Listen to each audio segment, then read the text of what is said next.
So effectively what you can do here is kind of get a bit of an idea of how much tax you're probably paying in the UK, how much tax you might be paying in South Africa. You can see if there's a bit of a plus or a minus. There might be a positive thing actually potentially. But so that's if you go down, scenario A or B, as we talked about in the previous slide.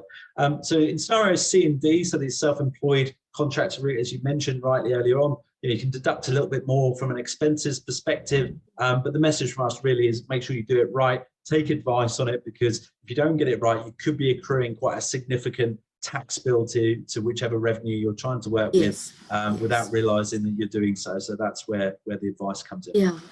So for self-employed, things like, your internet at home, your phone, you can do things like travel and all that, but often people aren't traveling because the employers or the business is overseas, so they're not required to travel in South Africa. But if you were, computers, any kind of office equipment, all those kind of expenses can be deducted.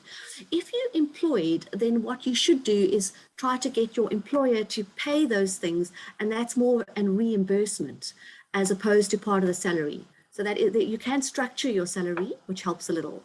But as I said before, salary people don't have as much option to deduct expenses.